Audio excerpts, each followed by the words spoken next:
کم ہے, مقابلہ سخت ہے. پہلے یہ کمپلینٹس آ رہی ہے, بلکہ کچھ سینئر, فواد کے پاس آئی ڈونٹ نو کیا انفارمیشن ہے, کچھ سینئر جرنلسٹ تو یہ بھی کہہ رہے ہیں کہ جان بوجھ کر یہ جو عمل ہے اس کو سست رکھا گیا ہے. بلکہ کراچی پر فواد سوال پوچھوں آپ سے, یہ 236 NA-236 کے حوالے سے کیا اطلاعات آ رہی ہیں؟ ابھی تو جو میں نے لاسٹ دیکھا ابھی تک بھی شاید وہاں پولنگ کا آغاز نہیں ہوا.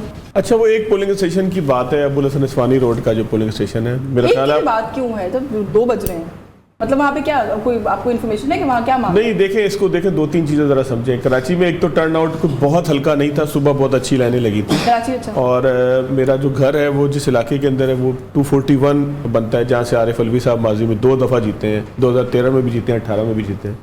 تو وہاں ظاہر ہے کہ مجھے گھر کے لوگوں نے بتایا, باقی رپورٹرز جو کراچی میں, اور میں نے 2018 کا الیکشن بالکل فیلڈ میں کور کیا تھا, اس طرح اسٹوڈیو میں اس وقت گرمی بھی تھی تو ٹھنڈے کمرے میں نہیں بیٹھے تھے ہم, تو میں نے فیلڈ سے کور کیا تھا. تو میں نے کراچی میں جو ووٹنگ کا ایک بیہیویئر ہے وہ 2018 میں بڑے اچھے طریقے سے دیکھا تھا کہ لوگ کس طرح نکلتے ہیں.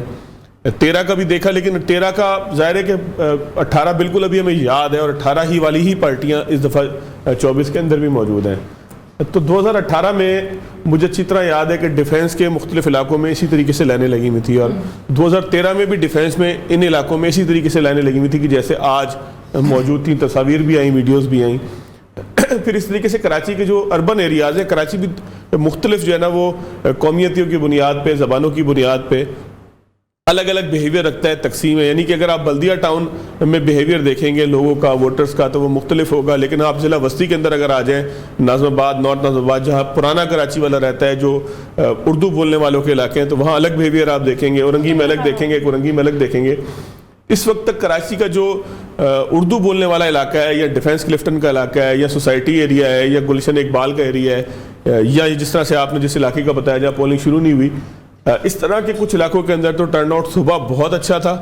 اس وقت میں نے ابھی یہ جب آپ نے مجھ سے سوال پوچھا تو میں کسی کا میسیج ہی پڑھ رہا تھا, تو انہوں نے کہا کہ جی اس وقت جو ہے وہ آہستہ آہستہ ٹھنڈا پڑنا شروع ہو گیا ہے. دیکھیں 2 اس کی ریزنز ہو سکتی ہیں. ایک تو یہ ہے کہ بہت ساری پولیٹیکل پارٹیز, جس طرح سے خاص طور پر جس کا ہم نام لیں کہ PTI کے لوگ ہوں یا جماعت اسلامی کے لوگ ہوں, جو پولیٹیکلی موٹیویٹڈ اور چارج لوگ تھے, وہ تو صبح صبح اٹھ کے اپنا فریضہ انجام دے کے آ گئے کہ جا کے جو ہے نا وہ ہم اپنا ووٹ دے کے آ جائیں. صبح بھی ایسی کوئی لمبی لائن نہیں تھی نا کہ لگ رہا ہو کہ بہت سے لوگ اتنے موٹے. اچھا, ہر جگہ نہیں ہے. دیکھیں جو ایک انقلاب تھا نا کہ جی نوجوانوں نکلو اور ظلم کا بدلہ ووٹ سے لو, انقلاب مجھے لاہور میں تو نظر نہیں آیا. میں تھوڑی دیر پہلے یہ ڈیفینس کا سارا علاقہ, گلبرگ کا علاقہ, یہاں سے گھومتے پھرتے آیا ہوں. یہ آفس ہمارا گلبرگ میں ہے, تو یہ سارا علاقہ, میں چونکہ لاہور میرے لیے اس طرح سے یہاں کا بیہیویئر مجھے پتا نہیں ہے. کراچی میں تو مجھے پتا ہے کہ یار اس علاقے میں 2018 میں لائن تھی اور اب نہیں ہے. اچھا, اس کی ایک وجہ یہ بھی ہے نا کہ 18 میں کیمپین بھی بہت زیادہ ہوئی تھی. اس دفعہ کیمپین بھی اتنے زور و شور سے نہیں ہوئی, لوگوں میں اتنا وہ لوگ تو الیکشن ڈے کو لوگ عید کی طرح جو ہے وہ لے جاتے تھے. لیکن کیمپین ہونا, جس نے ووٹ دینا ہوتا ہے نا, بالکل وہ ایک اسپیسیفک ووٹر ہے. اور جیسے انٹرنیٹ, کیونکہ رات میں کہا گیا کہ انٹرنیٹ,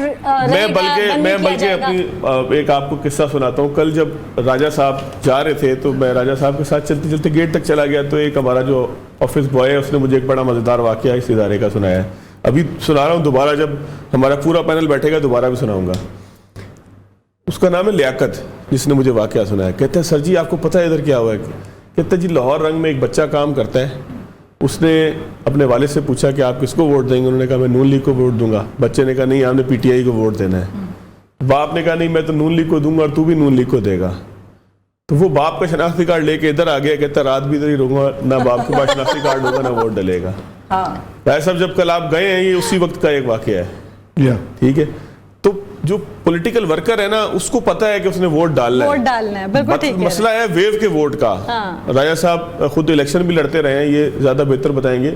ایک تو ووٹ ہے کہ جو ڈلنا ہی ڈلنا ہے, ہر پارٹی کا جس کا جتنا ووٹ ہے وہ ڈلنا ہی ڈلنا ہے. ایک ویو کا ووٹ ہے, ویو کا ووٹ ابھی تک نظر نہیں آ رہا نکلا ہوا, اور ویو ہے کس کی یہ بھی نہیں پتا لگا. مجھے جو انہوں نے بات کی نا پیشن کے ایلیمنٹ کی, وہ مجھے لگتا ہے کہ لیٹس ایڈمٹ اٹ, وہ پاکستان تحریک انصاف کے ساتھ ہی اس وقت. اچھا مجھے یہ بتائیے, ہمدردی کہہ لیں, اس میں آپ کوئی بھی ریزن دے دیں, لیکن اس میں ایک اور ریزن بھی ہے. دیکھیں مسئلہ یہ ہے کہ ہم جب PTI کر رہے ہوتے ہیں تو اس کے پیچھے بھی ایک ریزن ہوتا ہے, کیونکہ PTI کا جو سپورٹر ووٹر یا اس کا کارکن یا ایکٹیوسٹ ہے وہ ووکل بہت زیادہ ہے. ہاں یہ تو فیکٹ ہے. وہ اگر یہاں بھی بیٹھا ہوگا تو یہ آسمان